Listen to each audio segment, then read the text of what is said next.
souvenez encore de ce texte? Vous vous souvenez encore de ce texte que nous avons lu mercredi dernier? Ok? Je crois Exode 25, 9. C'est ça? Ok. Donc, mettez le verset s'il vous plaît. Et ensuite, après décliner toutes ces choses, il dit, vous ferez le tabernacle. Dans d'autres versions, vous ferez le sanctuaire de tous ces ustensiles d'après le modèle que je veux te montrer. Le sanctuaire, le tabernacle n'est autre que la maison de Dieu. Ça dit que, alors le verset 8, remontons au verset 8, il dit, vous me ferez un sanctuaire et j'habiterai au milieu de vous. Il donne ici la condition, il dit, faites-moi un temple, faites-moi une maison, mais vous le ferez à l'image, donc selon le modèle qui existe déjà au ciel, que Dieu a montré à Moïse. Ça veut dire que dans le ciel, il y a un sanctuaire, le sanctuaire dans lequel Dieu habite, la maison de Dieu, le lieu même où Dieu réside, la résidence de Dieu. Appelez ça trône de Dieu, la résidence de Dieu, maison de Dieu.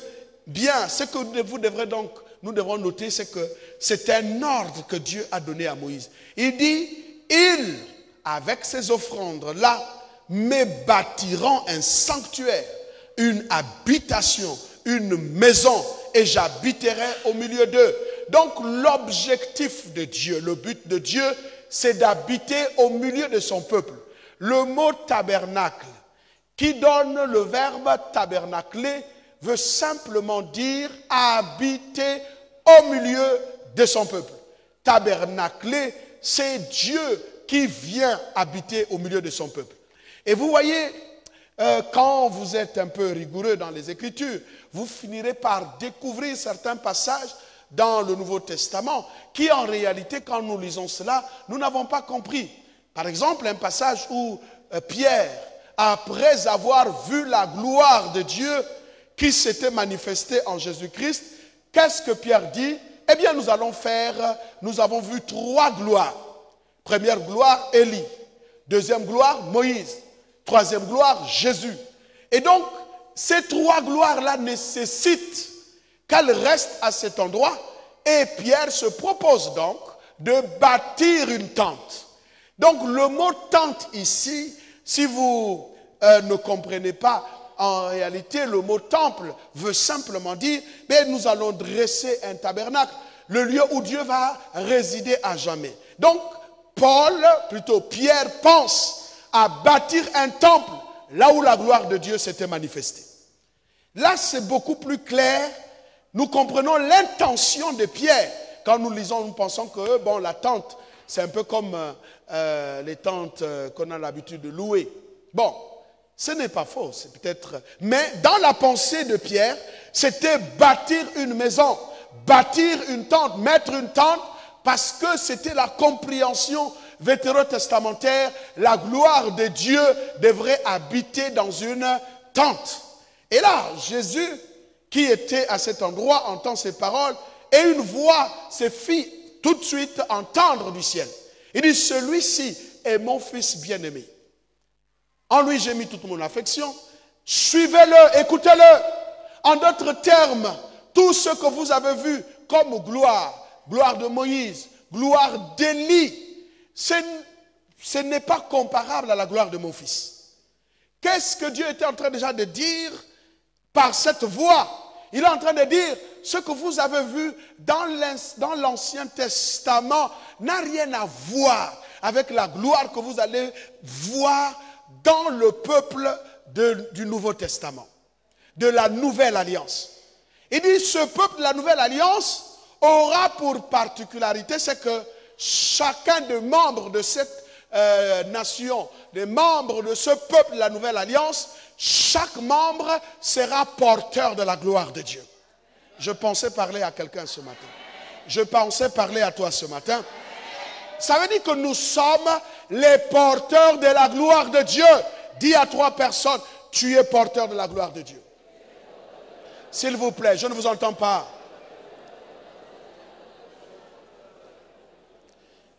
Alléluia. Trouve deux autres personnes, dis-lui, tu es porteur de la gloire de Dieu.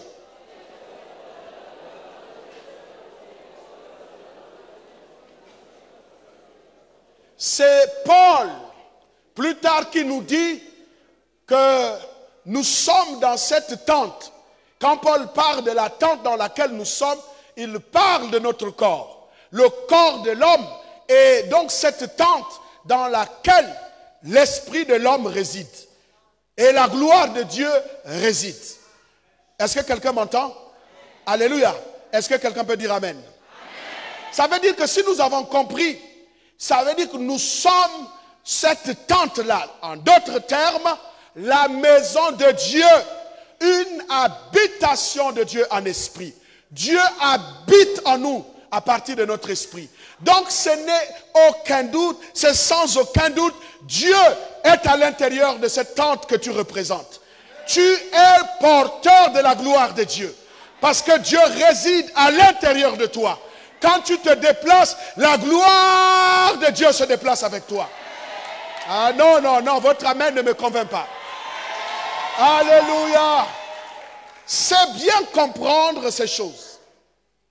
Alors, nous allons juste marquer, comment dirais-je, un petit arrêt pour expliquer en fait tout ce que nous avons vu avant d'aller dans le lieu saint, parce que nous irons progressivement expliquer des choses. Est-ce qu'on peut me projeter très rapidement le tabernacle en question, la maison de Dieu en question dans l'Ancien Testament, cette tente mobile, ce que Dieu lui-même appelait sanctuaire, avec les différents compartiments qui existaient à cette époque. Voici la tente en question.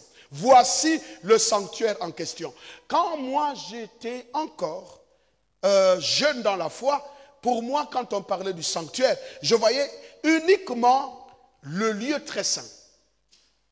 Pour moi, c'était là où Dieu résidait. Ce n'est pas faux, cette compréhension. Maintenant, on finit par se rendre compte que Dieu habitait pleinement tout le tabernacle. La gloire de Dieu était dans tout le tabernacle. Donc, chaque activité qui se passait dans le tabernacle, donc le pourtour du tabernacle, l'intérieur, donc la cour intérieure, de l'autel des reins des holocaustes, en passant par la cuve de reins, jusque dans le lieu saint, et dans le lieu très saint, c'était la manifestation de la gloire de Dieu. Cette gloire était enfermée dans cette tente qui n'était pas vue de l'extérieur. Est-ce que vous comprenez? Quand quelqu'un était de l'extérieur, les murs de cette tente étaient tellement hauts que celui qui était à l'extérieur ne se rendait pas compte de l'activité qui était à l'intérieur. Donc cette tente vue de l'extérieur est l'image de Jésus-Christ qui portait toute la plénitude de Dieu, mais dans un corps de chair. Ceux qui ont vu Jésus l'ont vu comme le charpentier du quartier, le fils de Joseph, le fils de Marie, qui avait ses sœurs et ses frères, l'ont jugé sans savoir que c'était toute la plénitude de Dieu. Le ciel s'était déplacé pour venir sur la terre.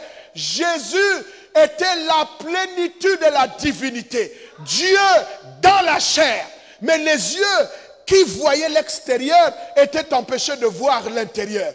Si les gens te voient de l'extérieur, ils ne pourront pas apprécier la gloire de Dieu qui est à l'intérieur de toi. Cette grande valeur à l'intérieur de toi.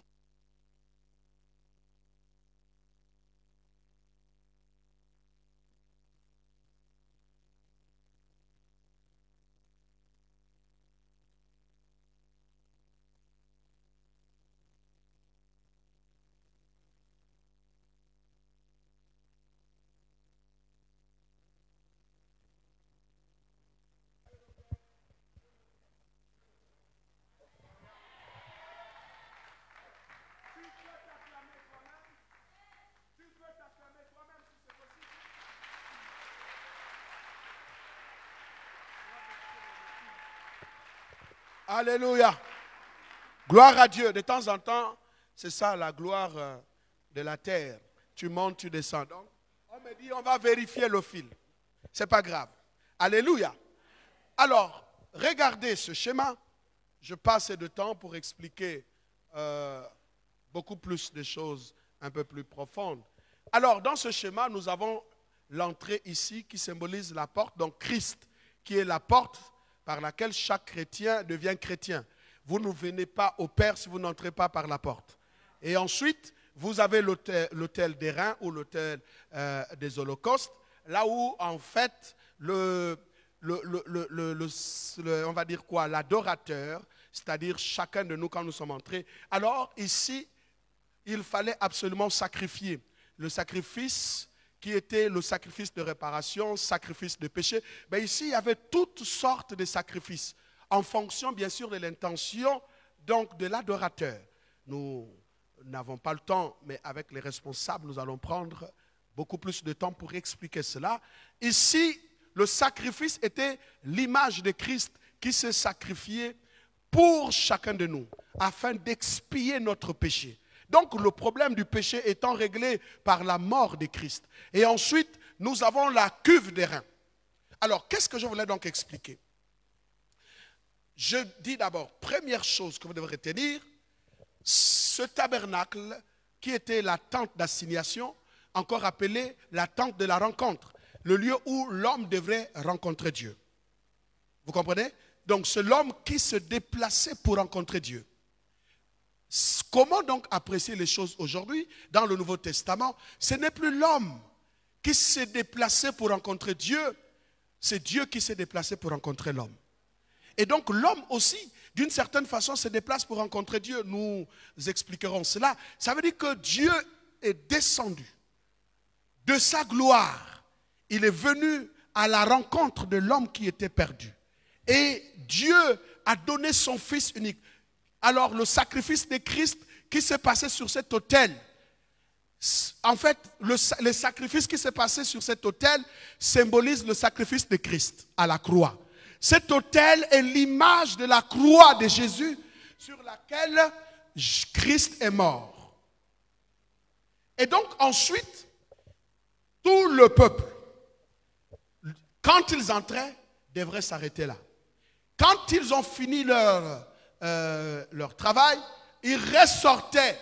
Quand ils ressortaient, ils étaient complètement pardonnés. Complètement pardonnés. Bon, même si nous n'avons pas à prendre avec vous le temps pour expliquer qu'à cette époque où on sacrifiait les animaux, le péché n'était pas ôté. Il était simplement couvert. Est-ce que vous me suivez? Bon, il y a tellement de choses à dire. Nous n'avons pas retenu cela. Ici, pour eux, le péché n'était pas ôté. Il était simplement couvert. C'est-à-dire, Dieu était apaisé. Il ne voyait pas ce péché, mais ce péché existait, mais Dieu ne le voyait plus. C'était comme ça. Alors, mais dans la nouvelle alliance, le péché n'existe plus. Il a été complètement ôté. Oh. Et donc, qu'est-ce qui se passait? Par exemple, Phargas était à l'époque, pour les Juifs, il a péché contre Dieu, il prend son sacrifice pour ne dire que cela. Ou alors, Dieu a fait des choses avec lui, il prend un sacrifice d'action de grâce, de reconnaissance. Ou encore, un autre motif. Donc, il vient, il passe par la porte et il se présente là. Est-ce que tout le monde suit ici? Donc, d'ici là, il se trouvait qu'il y avait un sacrificateur qui était là et qui aidait le peuple à faire des sacrifices. Donc, l'homme apportait son sacrifice et le sacrificateur lui demandait la raison pour laquelle, ainsi de suite, et lui demandait de sacrifier. Donc, de tuer l'animal, faire son sacrifice. Et donc, quand il a fini de faire le sacrifice, il n'était pas admis de continuer. Est-ce que vous me suivez? Il n'était pas admis de continuer. Donc, son voyage s'arrêtait là. Donc, quand il a fini, le péché est pardonné. Et il répare. Et ensuite vint la révélation. La Bible dit, il fait de nous un peuple, un royaume des sacrificateurs. Vous n'avez peut-être pas compris.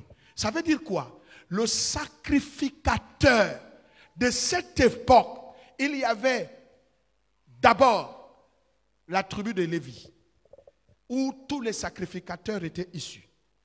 Tous les sacrificateurs étaient des Lévites. Mais tous les Lévites n'étaient pas des sacrificateurs. Des Lévites étaient en fait des gens de la tribu de Lévi que Dieu avait mis à part pour travailler dans le temple. Comme nous le faisons aujourd'hui, vous avez des chantres, vous avez ceux qui balaient, vous avez ceux qui mettent de l'ordre, vous avez. Tous ceux qui travaillent dans le temple d'une certaine façon, ce sont des Lévites. Et donc, à leur époque, les Lévites étaient là, chacun avait sa fonction. J'ai un message puissant sur le ministère des chantres. D'abord pour moi-même. Ceux qui pensent que ceux qui n'ont pas de belles voix ne doivent pas chanter, moi je peux chanter. Ah oui. Bon, bref. Alors, donc vous comprenez ici, tous les sacrificateurs avaient le privilège de partir de la porte jusque dans le lieu saint, où il y avait la table sur laquelle il y avait des pains, 12 pains. Vous avez le chandelier et l'autel de parfum. On aura l'occasion d'expliquer élément par élément. Alors, tous les sacrificateurs, tous, mais à la tête de ces sacrificateurs-là, il y avait un autre qui était supérieur aux autres à cause de l'onction, qu'on appelle le sacrificateur qui a reçu l'onction, qui le met au-dessus de ses collègues. Alors, donc, lui seul pouvait partir de la porte jusque dans le lieu très saint. Il n'y avait qu'un seul homme qui avait la capacité de le faire, qui avait le privilège de le faire, et il devrait entrer. Il pouvait aller tous les jours jusque dans le lieu saint, tous les jours. Mais il n'était pas permis pour ce dernier d'entrer dans le lieu très saint tous les jours. Il y entrait une fois l'an. Est-ce que vous comprenez un peu? Est-ce que ça va? Alors donc, mais les autres sacrificateurs n'avaient pas accès au lieu très saint. Seul lui qui avait accès au lieu très saint. Les autres devraient s'arrêter au lieu saint. Donc ils pouvaient faire tout le parcours. Je vous explique cela en termes bien clairs. Alors, viens frère. Wangui, viens. Toi d'abord, j'ai un problème à régler avec toi. Tu sais pourquoi? Vous êtes le genre de frère qui laisse les autres venir prendre dans votre... Tu ris. Alors, suivez-moi très bien. Vous devrez comprendre, c'est la vie du croyant. Si je ne vous montre pas de façon pratique, on ne pourra pas s'en servir. Qu'est-ce qui se passe? Il se passe que, voici, lui, il fait partie, ce qu'on appelle les gens du peuple. Ok?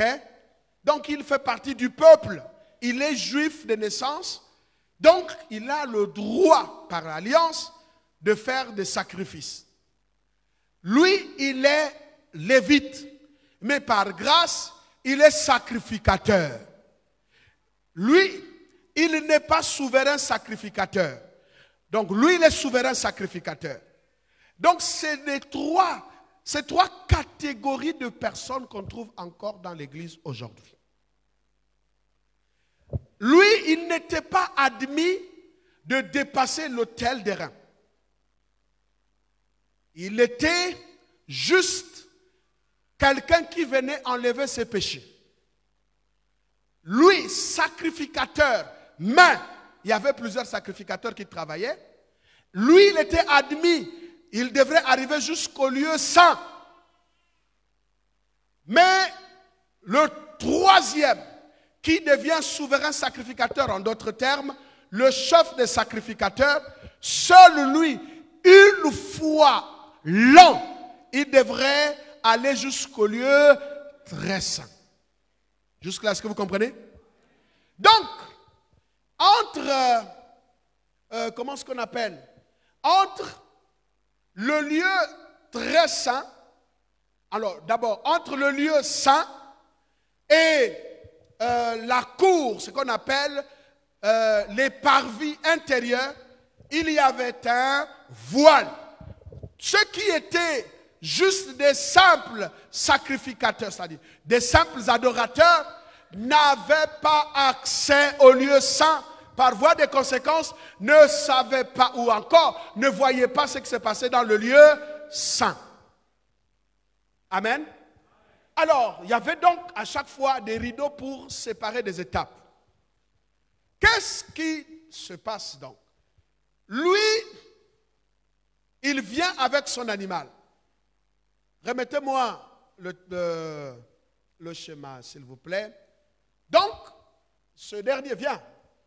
Il est juif, il comprend la loi, mais donc il fonctionne, il a péché, il vient avec son sacrifice, il passe par la porte et il arrive ici. Quand il a fini son activité, il part.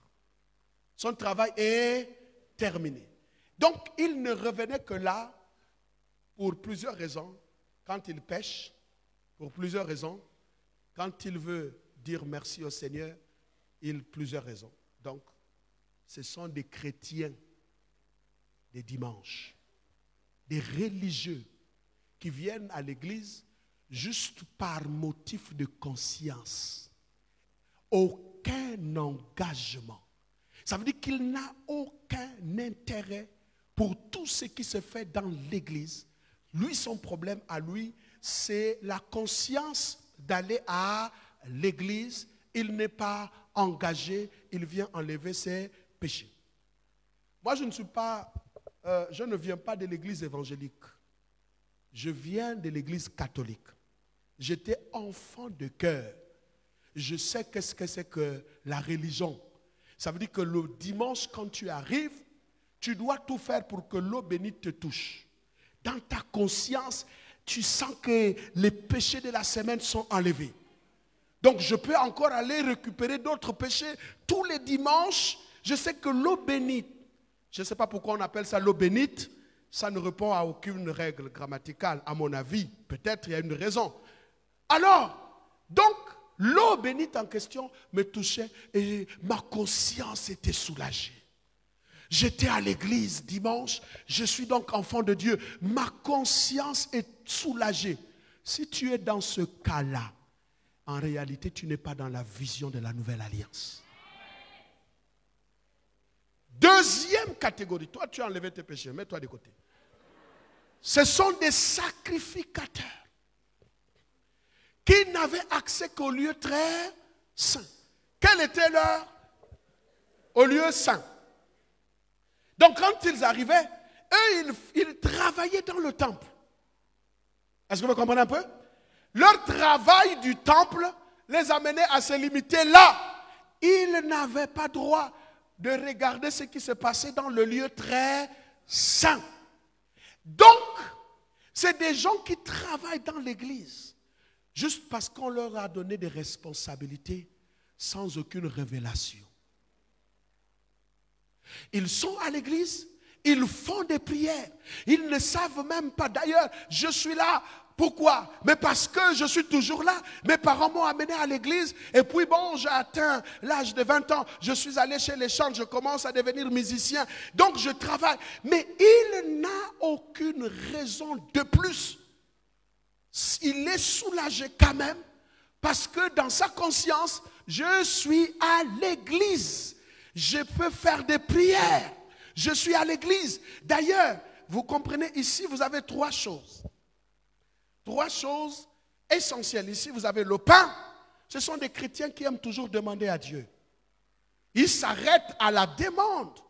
Leur vie se résume à ce que Dieu puisse faire quelque chose pour eux. Deuxièmement, vous avez ici le chandelier. Ce chandelier-là, en réalité, chaque fois on devrait l'alimenter. C'était le symbole de l'esprit. Ça veut dire que ici, le symbole de l'esprit qui éclairait, et vous avez l'autel des parfums qui symbolise les prières de saints. Donc, ils demandent tout le temps à Dieu, ils font des prières et en fait leur vie se résume là. Ils ont un Saint-Esprit mais qui ne produit rien dans leur vie. Et enfin, vous êtes ici le souverain sacrificateur qui faisait un voyage complet jusque dans le lieu très saint. Est-ce que vous comprenez un peu? Et donc, quand la Bible dit, il a fait de nous des rois et des sacrificateurs, c'est pour cette raison, dans la nouvelle alliance, le voile qui séparait le lieu saint du lieu très saint a été déchiré comme pour dire, dorénavant, chaque chrétien, chaque enfant de Dieu, chaque membre de la nouvelle alliance avait accès à la plénitude de Dieu et ne devrait plus s'arrêter là. Votre amen me dérange. Ça veut dire que chaque chrétien devrait faire l'expérience de la rencontre dynamique avec Dieu. Chaque chrétien avait maintenant accès, pouvait voir Dieu. On n'avait plus à lui raconter comment est Dieu, mais chacun de nous devrait, en fait, devient un membre admis à la présence permanente de Dieu. Donc l'objectif, c'est que nous puissions être tous, que nous parvenions tous, comme les souverains sacrificateurs à l'époque, qui devraient aller jusque dans les lieux très saints, où il y avait deux choses qui symbolisaient. Il y avait un, la sacrificature, deux, la royauté. Parce qu'à l'intérieur, dans le lieu très saint, on trouvait ici l'arche de l'alliance, où il y avait des chérubins qui symbolisaient le trône de Dieu et le couvert qu'on appelle propitiatoire sur lequel on déposait le sang du sacrifice qui symbolise la sacrificature. C'est pour cette raison qu'on dit nous sommes des rois et des sacrificateurs. Est-ce que jusque là ça va? Donc l'objectif final de Dieu, c'est que chaque membre puisse grandir dans la foi pour qu'il soit en permanence en rapport, en relation avec le lieu très saint, là où réside Dieu. C'est le lieu où maintenant tout devient possible. C'est le lieu de tout accompli. C'est le lieu où tu es en fait, tu parles avec Dieu, tu as des réponses. C'est le chrétien mature. Tous les religieux étaient juste des membres comme ça. Il n'y avait qu'une seule relation avec Dieu. C'est l'alliance par voie de naissance parce qu'ils étaient fils d'Abraham. Mais sur le principe typiquement spirituel qui consistait à avoir une relation directe avec Dieu, ce n'était pas possible pour eux. Deuxième remarque, vous allez vous rendre compte que ne pouvait sacrifier, suivez-moi très bien parce que après, ne pouvait sacrifier que des sacrificateurs. C'était la réalité vétérotestamentaire. Eux, ils avaient le droit de sacrifier. Vous allez me poser la question, mais puisque ce dernier venait avec son sacrifice pour sacrifier, mais ce dernier qui venait avec son sacrifice n'avait juste qu'à porter son sacrifice. Le sacrificateur qui était là lui dictait, lui disait comment il allait sacrifier. C'était sous l'assistance du sacrificateur. Donc, les sacrificateurs avaient la primauté sur toute activité sacrificielle dans le temple. Mais lui, non. Il apportait juste son sacrifice et il n'avait pas le droit du sacrificateur. Or, dans l'ancienne alliance, dans l'Ancien Testament, Dieu déjà expliquait. Je vais vous poser une question. Est-ce que Gédéon a fait un sacrifice à l'Éternel? Hein? Mais je vous pose la question. Vous ne lisez pas la Bible? Oui. Était-il sacrificateur?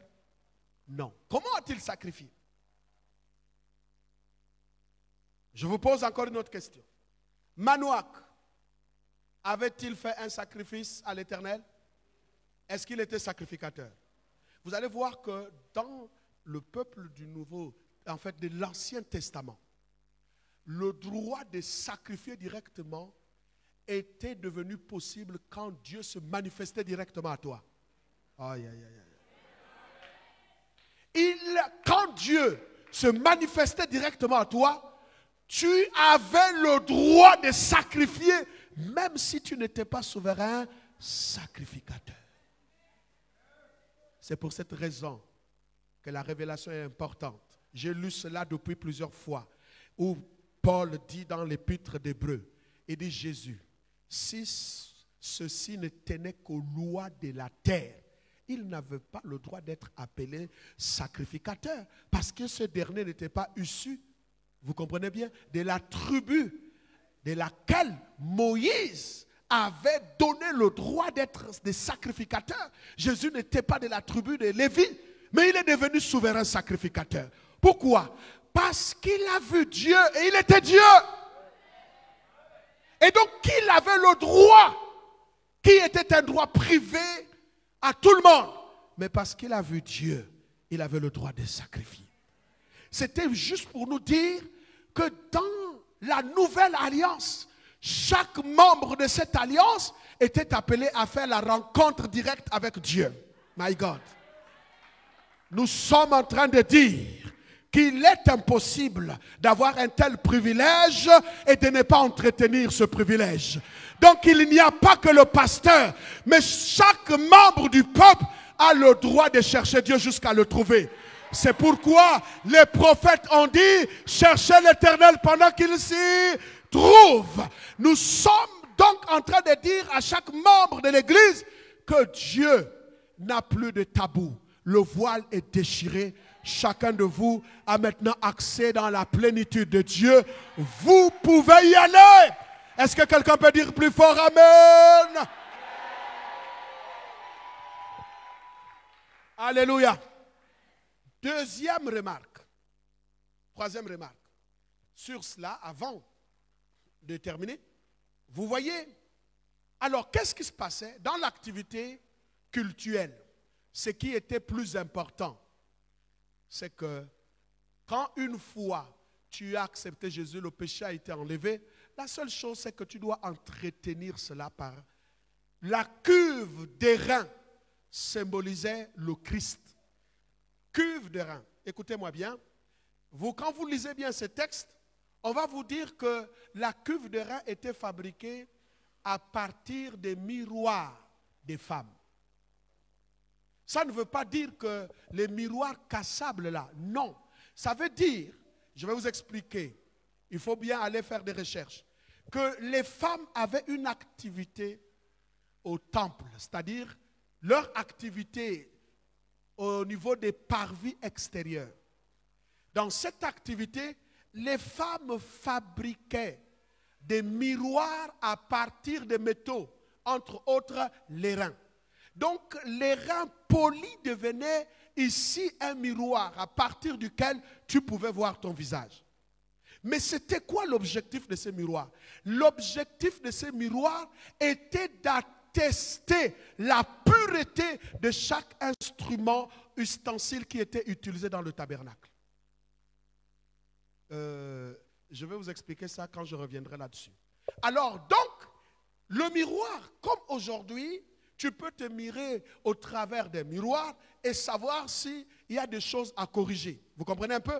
Mais les miroirs des femmes dans le tabernacle n'avaient pas un autre sens que d'approuver, d'attester tout ce qui était utilisé comme ustensile dans le temple. Ce sont des miroirs-là qui attestaient ici non seulement la pureté, mais la finition de ces ustensiles-là. Donc, ici, la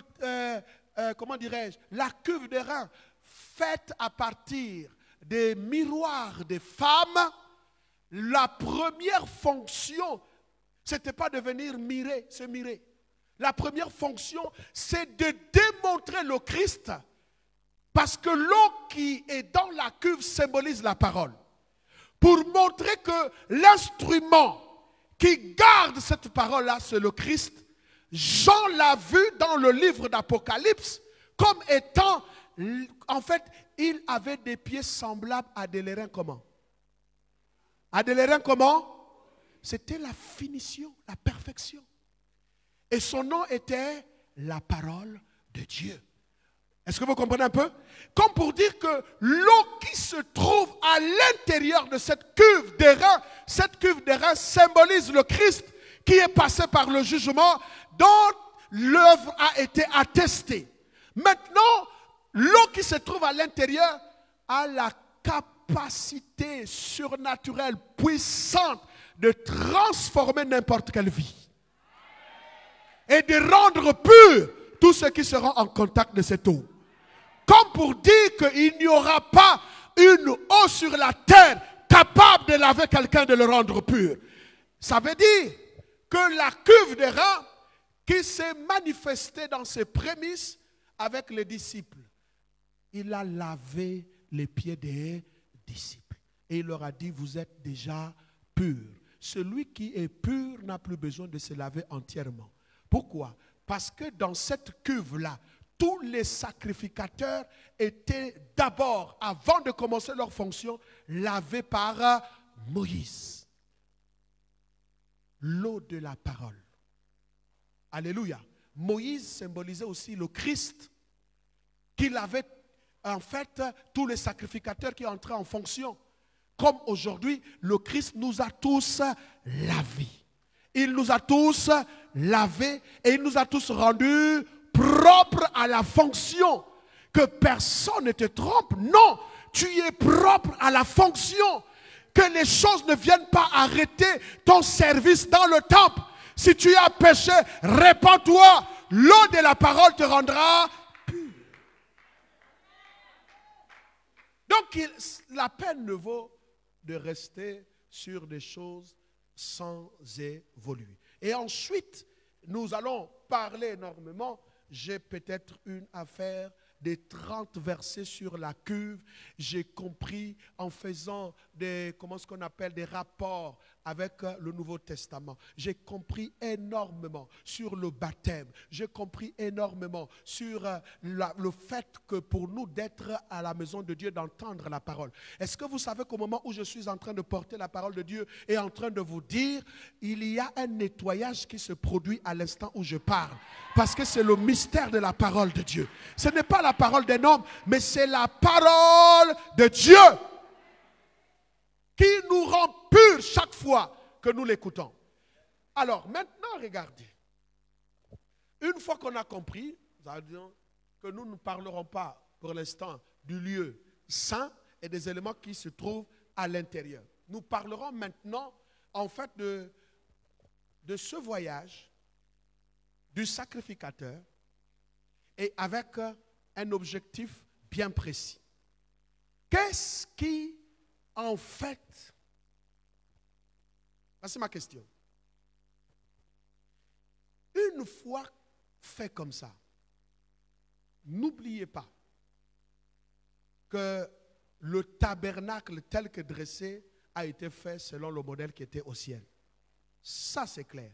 Deuxièmement, les Juifs n'étaient pas les seuls peuples qui avaient des cérémonies sacrificielles, donc des rituels où il y avait des sacrifices pour rencontrer des dieux. Donc c'était des tas d'exemples. Les Babyloniens avaient ça, les Égyptiens avaient ça, des peuples païens.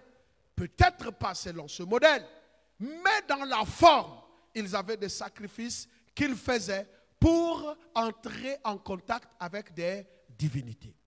Mais qu'est-ce qui va faire la différence entre le tabernacle de Moïse, la tente, le temple et tout ce qu'on fait? Qu'est-ce qui va faire la différence selon vous? C'est quoi la différence? Qu'est-ce qui fait la différence?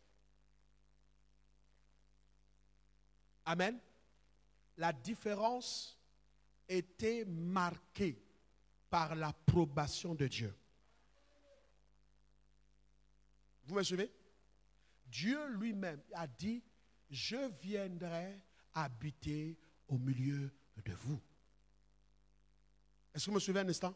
C'est ça la différence. Ça veut dire que le but d'un temple dressé à l'honneur d'une divinité, c'est que vous appelez cette divinité à y résider. Donc, si le tabernacle est fait à l'image du temple de Dieu, et en fait du tabernacle qui est au ciel, Dieu lui-même, en personne, viendra habiter au milieu de son peuple. Examinons maintenant quelques textes. Je vais vous parler de la gloire de Dieu qui était, une fois que le tabernacle est terminé, la Bible dit, la gloire de Dieu est descendue. Dès que le tabernacle sur la terre a retrouvé l'image exacte du ciel, la gloire de Dieu est descendue.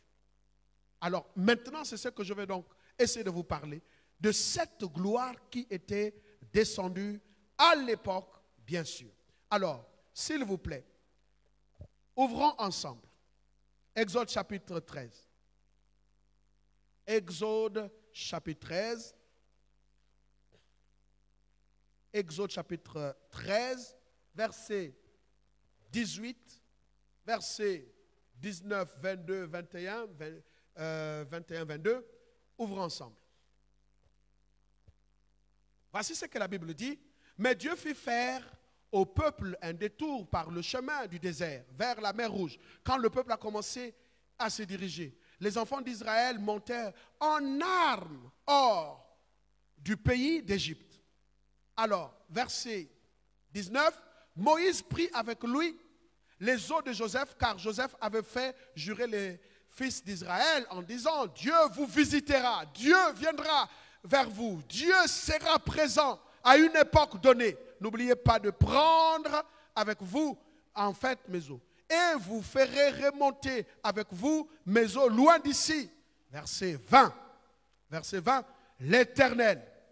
Alors, ils partirent de Sukkot et ils campèrent à Étam, à l'extrémité du désert.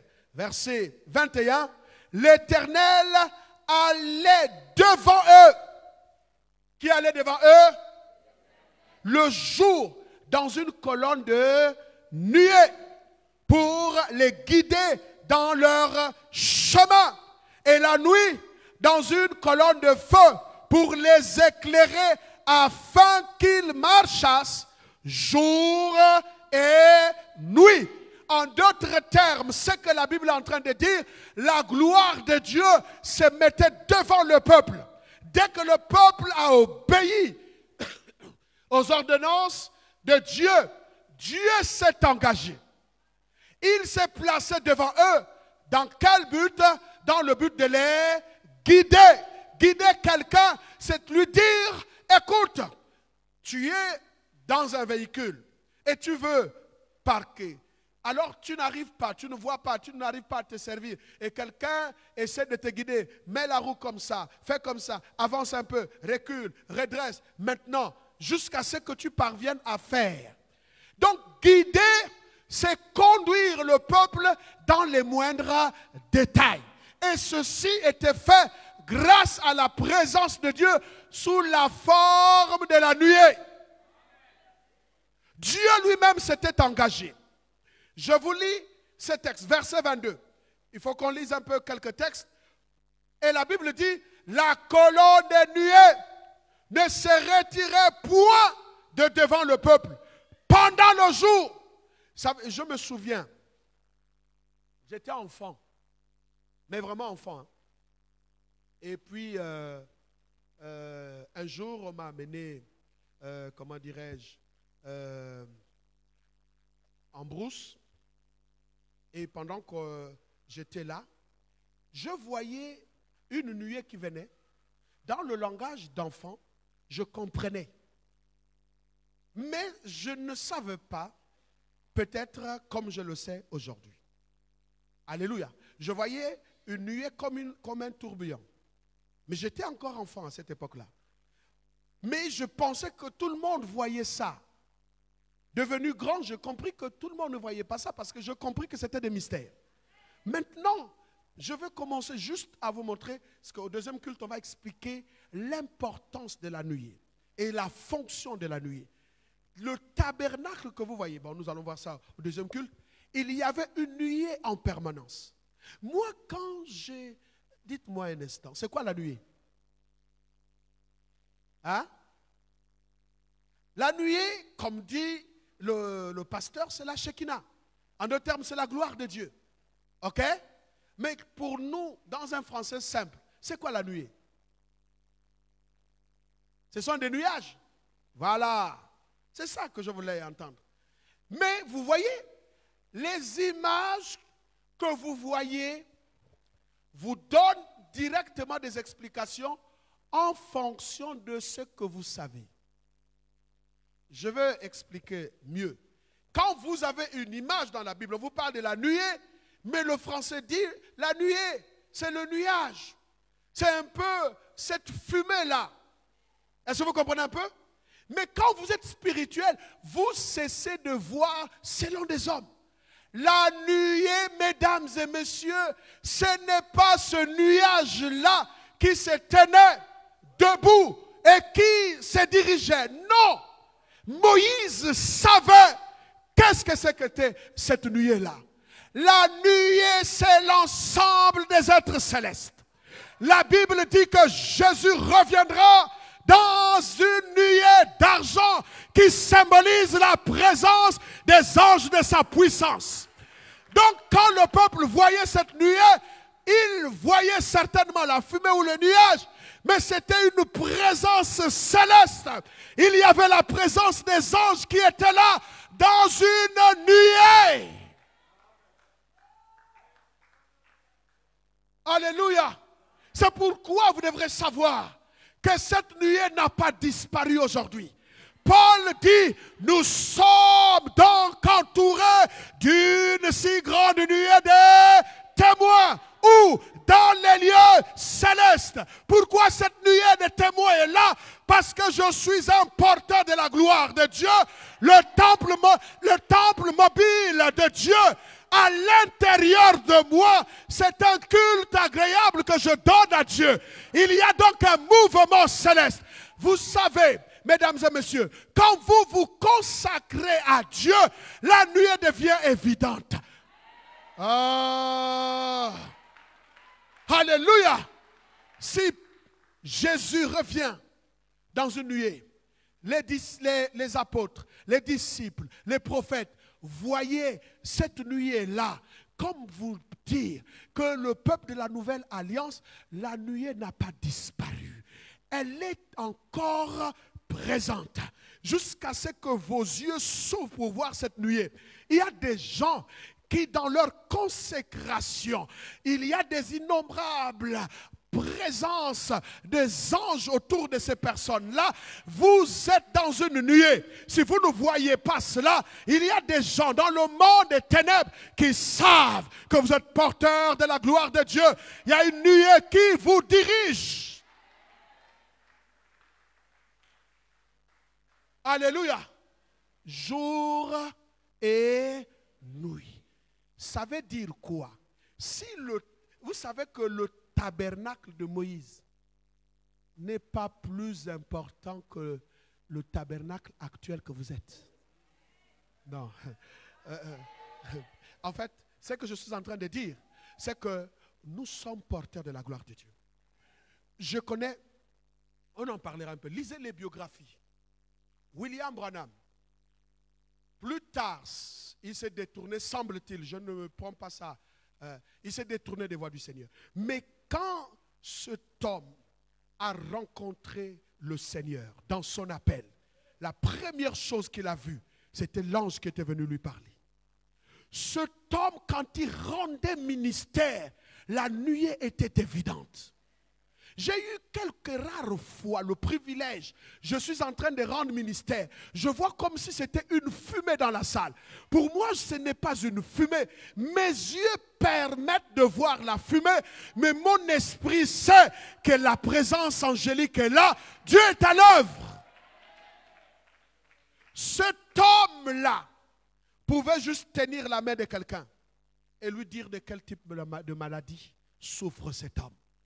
Vous savez, c'est nous qui pensons que ces choses-là étaient pour des gens d'autrefois. Dieu n'a pas changé. il est le même. Vous pouvez voir cette nuée-là se manifester en vous si vous vous consacrez à Dieu. Il y a des chantres dans l'histoire qui ne pouvaient pas rendre ministère. Il y a, j'ai oublié, peut-être que tu me rappelleras, un chantre qui avait composé sur le psaume de David. Et le jour où il devrait se rendre au studio pour enregistrer le chant. Pardon? Je n'entends pas bien, ben, c'est pas grave, pour ne pas écorcher le nom de quelqu'un. Alors, c'est du nom de ce qu'on vient de dire là, c'est pas grave. Cet homme avait une consécration. Un jour, Dieu lui a montré comment David avait composé le chant. Et il est allé jusque dans les détails des instruments. Si Dieu me permet, j'aurai un petit temps avec vous les chantres. J'étais bouleversé par ce que le Seigneur m'a montré. Et quand il a terminé de composer, et il a dit, c'est exactement comme ça que David avait composé ce chant. Et le jour de l'enregistrement, ils n'ont pas pu. Parce que chaque fois qu'ils voulaient commencer, la gloire de Dieu descendait et littéralement tout ce qui était dans le studio était à terre. Il a fait plusieurs tentatives. Quand il a réussi, Dieu l'a enlevé. Parce que c'était des secrets. Il y avait une... Vous savez, on me parle, c'est pas, je veux parler même des contemporains. Alain Moloto, quand il a vu que les gens s'amusaient avec l'instrument qui est puissant aux yeux de Dieu, il a dit non, je dois apporter de la réforme. Et il a pris ça comme un fardeau. Il a cherché Dieu.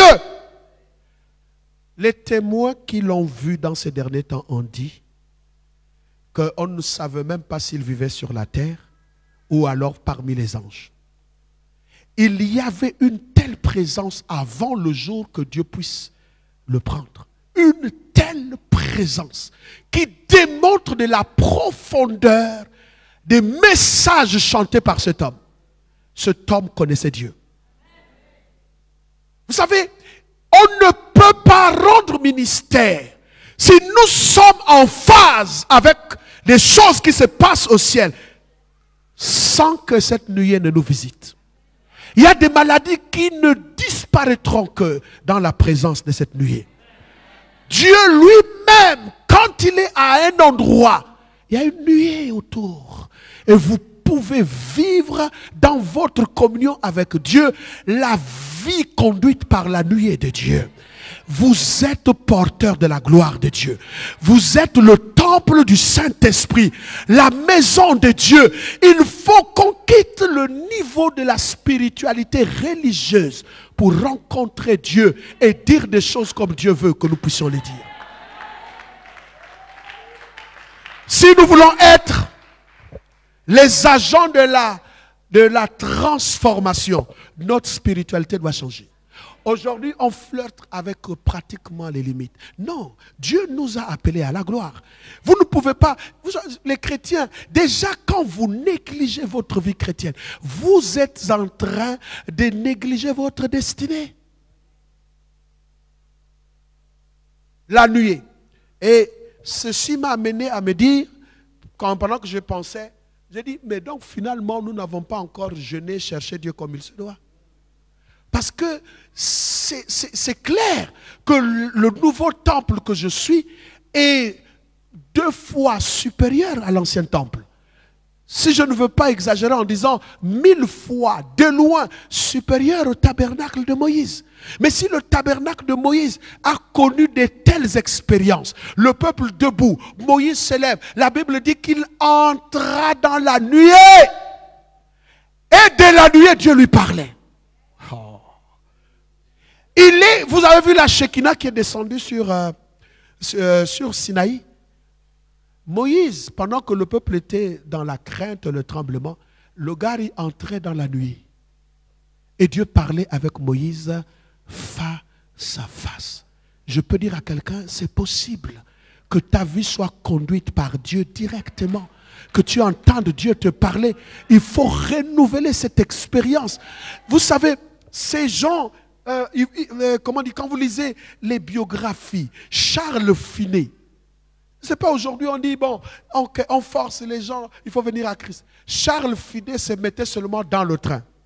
Il partait par exemple de Franceville pour Libreville. Le fait que le train passe par Boué, l'homme ne descend pas. L'onction descend dans la ville, commence à toucher les gens se répandent sans même que quelqu'un ne n'ouvre la bouche. Et puis quand on regarde le résultat, on dit Charles Finet est passé par là. Toi tu es quelque part, même c'est 2 ans plus tard qu'on sait que tu es chrétien. Il y a quand même un problème. Et encore pire, quand tu dis tu es chrétien, on regarde le résultat, on se demande même si tu es vraiment chrétien. Il faut qu'on se révolte pour dire non, nous devons vivre la Shekinah de Dieu sur la terre. La gloire de Dieu. Partout nous passerons. Il faut que cette gloire, que je sois fonctionnaire, administrateur, que je sois responsable de tel ou tel département, l'objectif c'est la gloire de Dieu. Nous devrons la rendre visible. Si notre spiritualité ne nous amène pas à de tels résultats, à de telles pensées, nous allons enseigner la parole de Dieu sans plus. Nous allons faire un certain nombre de choses sans plus. La différence entre nous et les religieux, c'est que la gloire de Dieu est évidente et c'est pour chaque jour Dieu nous dirige. Dieu n'est pas à court de stratégie. Il veut maintenant que tu sois la gloire qui influence ton environnement. Un homme dont j'ai lu la biographie, que vous connaissez tous, je crois Edwin, lui, à son époque, c'était quoi? Les gens mouraient. Et ils mouraient tellement parce qu'il y avait une épidémie à cette époque. Il a dit non, Seigneur, je ne peux pas être serviteur de Dieu dans cette ville et voir des gens mourir comme ça, parce qu'il y a une épidémie. Il a cherché Dieu. La Bible dit que, enfin pas la Bible, l'histoire retient qu'il a eu même des mains déformées du fait qu'il priait tellement pour les gens. Un jour, il est rentré dans une morgue. Il dit, ils sont morts de quoi? Oh, et c'était des, comment est-ce qu'on appelle, des autorités qu'il appelait. Et quand il est rentré, il regarde. Il dit non, lève-toi, les cadavres, toute la ville, on n'a pas eu besoin de dire, il y a Dieu quelque part. Ça dit que rien que par ce... Non, que Dieu nous aide. On passe trop du temps dans l'enfantillage des choses qui ne nous amènent nulle part. Investissons notre temps à la recherche de Dieu. Dieu est réel, mes frères. Dieu est réel. L'épidémie a disparu. Les autorités le déplaçaient même pour que, en fait, on se retrouve la mort, les morgues vides et les hôpitaux vides. À notre époque, c'est le contraire. Parce que ces gars-là cherchent des clients. Et ils veulent que tu sois le prochain client. Donc, si vous ne vous levez pas, il y a des morts qui ne sont pas des vrais morts. Il y a des morts commandités. Il y a des choses qui se passent. Il y a tellement de calamités. L'Église doit s'élever. Même la situation économique, la présence de Dieu peut régler cette situation. Mes frères, je vous parle comme quelqu'un qui est révolté face à ce qui se passe comme spectacle dans cette nation. Juste si nous faisons nos fonctions comme Dieu l'entend, le résultat viendra. On n'a même pas à forcer les choses. Le résultat viendra. La Shekinah de Dieu. La Bible dit que l'Éternel lui-même allait devant. Et puis il était aussi derrière eux. Imaginez-vous, quelle est cette armée qui pouvait résister face aux enfants d'Israël? Hein? Parce que Dieu lui-même s'était engagé. Est-ce qu'on peut s'élever, s'il vous plaît?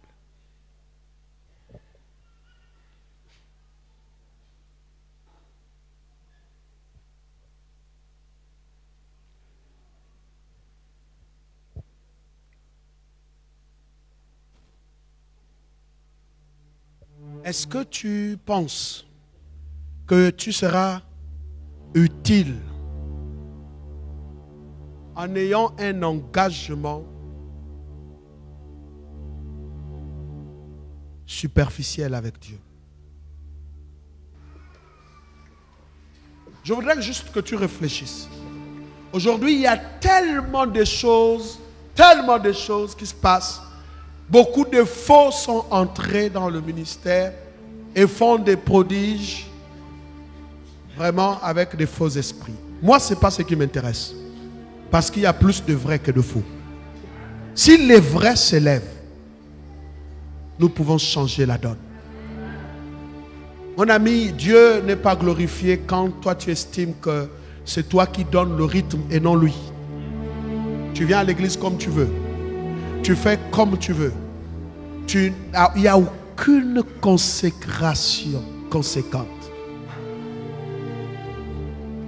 Dieu veut, dans ces derniers temps, des chercheurs de Dieu, des agents transformateurs, des agents de changement, des porteurs de la grâce là où elle est attendue. C'est ce que Dieu veut. Je ne voudrais pas que nous soyons une église qui vit dans la religion, où les miracles ont cessé, la manifestation de Dieu a cessé, où les vies des gens, tous les jours vous venez à l'église. J'étais choqué d'entendre quand mon épouse m'a dit, répondait à sa fille, dit que tu penses qu'avec tous les messages que papa enseigne à l'église, ça ne me révolte pas. Si ça me révolte, je veux. J'ai dit waouh. Peut-être que si les autres n'ont pas compris, au moins il y a une personne qui a compris. C'est juste pour dire que nous ne pouvons pas, s'il vous plaît, on doit se lasser d'une telle spiritualité. Il faut que ça change. Ma vision, mon rêve, ma prière, que chaque chose que nous ferons ici dorénavant, que la marque de la gloire de Dieu s'en suive. Qu'on travaille pour le Seigneur, qu'on chante pour le Seigneur, qu'on soit à son service, mais que cette marque nous distingue des autres. Quand les gens arrivent sans, il y a quelqu'un qui m'a fait témoignage, il est passé, qu'il n'a pas compris comment Dieu l'a amené dans le temple. Est-ce que nous pouvons encore vraiment rêver que cette église soit le réveil des héros? Pose juste ta main sur le cœur et nous allons faire une prière d'ensemble. Dites avec moi, Père Céleste, moi, je veux être un agent de changement. Donne-moi de comprendre ta pensée et de la saisir. Je ne souhaite pas passer le temps dans 1000 choses où tu n'es pas. Donne-moi une seule chose dans laquelle ta gloire se révélera dans ma vie. Je veux te faire honneur, je veux te faire plaisir. Et ce matin, oh Dieu, je change ma façon de voir les choses. Je m'engage dans la prière, la méditation de la parole, dans la consécration, dans le jeûne. Je m'engage à être un agent de transformation pour apporter dans cette génération ta gloire, ta présence, au nom de Jésus-Christ. Amen. C'était ma prière à Dieu pour vous. Que Dieu vous bénisse.